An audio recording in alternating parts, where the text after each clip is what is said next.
siri RDC nabade ku radio bagamba RDC bagamba Daily Monitor yankubye mu mpapula lw'amawulire ngenda giwaabira abayogedde erinnya lyange ngenda bawaabira okumpako kye batampadde RDC akimanyi omulimu gwe bampadde agumanyi naye sigenda kuttira muntu ku liiso bamafiya bawa nomulowooza muyina ssente nange nzirina owekitiibwa ssentebe wa disitulikiti obubbi buli ku disitulikiti yo obubbi buli mu disitulikiti mu ofiisi yo era bano abantu banyiivu nnyo ku lwa NRM abanaku tebaba wa Paris Modo era tebakulimba mu kisa kya Mukama agenda kutya omuntu abakulembeze abo bennyini basolozanga abantu ko ssente wa disitulikiti gano omugambe mukwano gwange mwagala ayimirire n'abantu abanaku aleke okwesikiriza ku bantu babiri musigenda kujja maddu wenzaalibwa jangu wano ssentebe wa disitulikiti obubbi ofisi ogitereza abantu beefudde ab'amaanyi naye nga bali mu kulwanyisa bano abanaku baani bamuzeeyi era pulezidenti agenda kujja nja byogera nze yantuma lugambo pulezidenti yantuma lugambo olugambo nga lubayamba esente nzirina temuntiisa abasirikale mbalina temuntiisa emmotoka nzirina temuntiisa naye temugenda kunjita mu kuwagira NRM ekyo neva genda wa sipiika wiiki ejja njagala sipiika ategera amazima nze musabasa abantu bakoze ebibi bingi ne babasonyiye ku lwa Katonda n'ensi yange honorable member of parliament kitunzi nziramu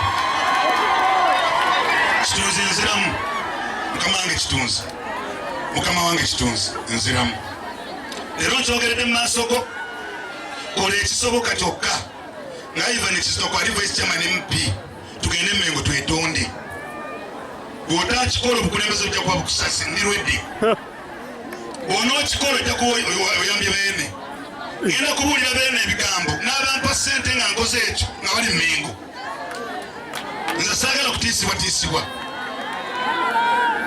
era ebyo bye babagamba kya Mukama sitya mugende muwagire NRM yeyina ssente zammwe muleke kuwagira bibiina bye mutamanyi abanupu abaavu ngenda kubalwanirira abanaku ngenda kubalwanirira kale munzikirize n'ebyo buli alina ekizibu jangu ewange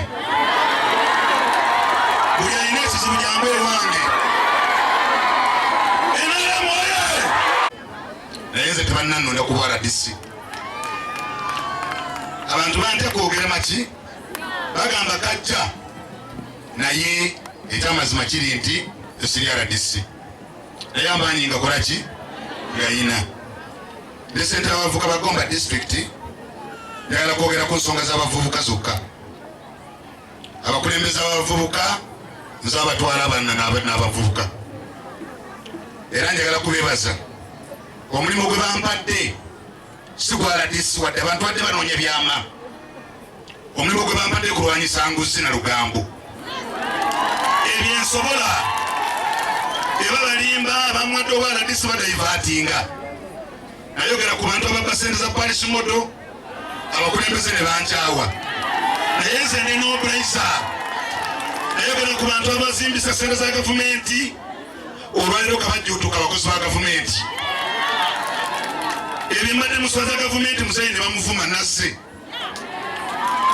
nze siri RDC be bano bakama bange nze ngenda kulwanyisa buli bwanguzi mu Gomba disitulikiti ate nga ndi wano mu maaso gammwe abavubuka babalimba lumu mu meeting zemubaddemu nti nze nagaanisa sereza wa LP omukulu w'omwakulira wa LP mu Gomba yansanga mu bbaala nandeetera ebipapula mbisayininge nemuga sobola kusayininga besimanyi nze neŋŋaana mu bibiina bye baali baleese ngeewe bavaayo bibiri emadu tewali neŋŋaana ebibiina bye baali baleese ng'abantu benkubira essimu bagamba babeera Kampala gosayininga madamu RDC tugenda kuwasaganya omulimu guno gw'okulya enguzi era abantu baatidde nnyo mundabye mu paalamenti ow'ekitiibwa Kitunzi ngongera okusabira mu maaso go naweebuuka olunaku lumu ne munsonyiwe. Nze nasaba okusonyiyibwa Oweekitiibwa Kituuze ekintu kino bakifudde ekyokulwanyisa. Nze ne musajja muganda ddala naweebuuka lwa mwenge gw'obadde oyogera. Nagenda mu kyaki ne neetonda Reverend wuyo waali. Nagenda mu makanisa naye abantu bakifudde ekyokulwanyisa. Mwe mwali mulebyeko nga Ssaabasajja Kabaka oba Katikkiro boogera. Lwaki mwefula bakajanja ennyo abaagala Buganda? Abamu nga temulina baganda mwefudde nnyo ab'amaanyi. Nze neetonda mu maaso ga Kitunzi nzizeemu munsonyiwe. Bwe muba mwagala kunkuba mbooko mu maaso ga beene munkube. Naye saagala kuddamu kukozesa linnya lyange mu mawulire.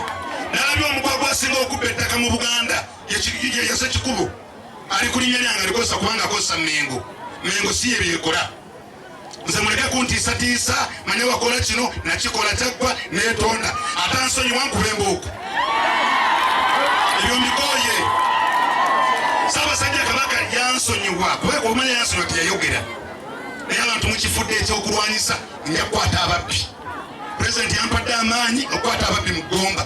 Pulezidenti yampadde amaanyi ag'okukwata ababbi b'ekibanja. Pulezidenti yampadde amaanyi ag'okukwata abantu abatulugunyiza ku mataka. Ogwo gwe mulimo gwange. Era bwe munaalaba nga nkutte munkubireko engalo. Nze mpeerera Oweekitiibwa Kituuze abaana 38 mbasasula $19,000. Ndi RDC. Nze gwolaba nnyamba abanaku olwaleero nzize kuwa bakyala ttaka bazimbeko Amerikanso. Bino ebintu si bakusaaga.